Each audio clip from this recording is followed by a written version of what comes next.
കോഴിക്കോട് പുതിയ ബസ് സ്റ്റാൻഡിന് സമീപം MDMA-യുമായി പിടിയിലായ പ്രതിയുടെ സഹോദരന്റെ പേരിലുള്ള ബൈക്ക് കണ്ടുകെട്ടി.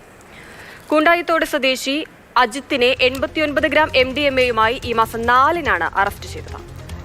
രാഹുൽ KV വിവരങ്ങളുമായുണ്ട്. രാഹുൽ, എങ്ങനെയാണ് പ്രതിയുടെ സഹോദരന്റെ ബൈക്ക് കണ്ടുകിട്ടുന്നത്? എൻ്റെ നിയമപരമായ കാര്യങ്ങൾ എങ്ങനെയാണ്? ദിവിഷ, അതായത് മയക്കുമരുന്നുമായി പിടിയിലാകുന്ന പ്രതികൾ ഇതിനു മുൻപ് വാങ്ങിയ സമ്പാദിച്ച സാധനങ്ങൾ, വസ്തുവകകളൊക്കെ കേന്ദ്രീകരിച്ച് അന്വേഷണം നടക്കുകയാണ്. അപ്പോൾ മയക്കുമരുന്ന് വിൽപ്പനയിലൂടെ വാങ്ങിയ വസ്തുവകകൾ കണ്ടെത്തുകയാണ് പോലീസ് ചെയ്തുകൊണ്ടിരിക്കുന്നത്. അതായത് ശക്തമായ നടപടിയാണ്. ഈ അജിത്തിൻ്റെ സഹോദരൻ്റെ പേരിൽ വാങ്ങിയ ബൈക്കാണ് ഇപ്പോൾ കണ്ടുകെട്ടിയിട്ടുള്ളത്. അജിത്തിന് ഈ മാസം 4-ാം തീയതിയാണ് പുതിയ ബസ് സ്റ്റാൻഡ് പരിസരത്ത് വെച്ച് ഡാൻസാഫും കസബ പോലീസും ചേർന്ന് പിടികൂടിയത്. ബംഗളൂരുവിൽ നിന്ന് കൊണ്ടുവന്ന മയക്കുമരുന്നാണ് ഇയാളിൽ നിന്ന് പിടികൂടിയിരുന്നത്. 89 ഗ്രാമാണ്.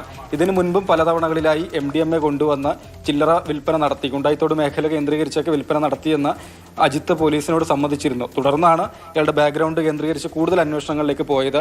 പൈസ ചെലവഴിച്ചതും പൈസ വന്ന മാർഗവുമൊക്കെ. അങ്ങനെയാണ് ഈ മയക്കുമരുന്ന് വിൽപ്പനയിലൂടെ സമ്പാദിച്ച പണം ഉപയോഗിച്ച് വാങ്ങിയതെന്ന് കണ്ടെത്തിയ ബൈക്ക് കണ്ടുകെട്ടിയിട്ടുള്ളത്.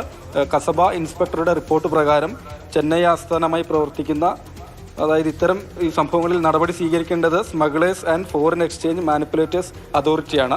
ഇൻസ്പെക്ടറുടെ റിപ്പോർട്ട് പ്രകാരം, ഈ അതോറിറ്റിയുടെ ഉത്തരവ് പ്രകാരമാണ് ഇപ്പോൾ ഈ ബൈക്ക് കണ്ടുകെട്ടിയിട്ടുള്ളത്. ഒപ്പം തന്നെ ഫെബ്രുവരി 16-ാം തീയതി കോഴിക്കോട് റെയിൽവേ സ്റ്റേഷൻ പരിസരത്ത് വെച്ച് 750 ഗ്രാം MDMA-യുമായി ഒരു മലപ്പുറം സ്വദേശിയെ ടൗൺ പോലീസും ഡാൻസാഫും ചേർന്ന് പിടികൂടിയിരുന്നു. ഇയാൾക്കെതിരെ കഴിഞ്ഞ ദിവസം ഇതേ രീതിയിലുള്ള സമാന നടപടി സ്വീകരിക്കുകയും ചെയ്തിട്ടുണ്ട്.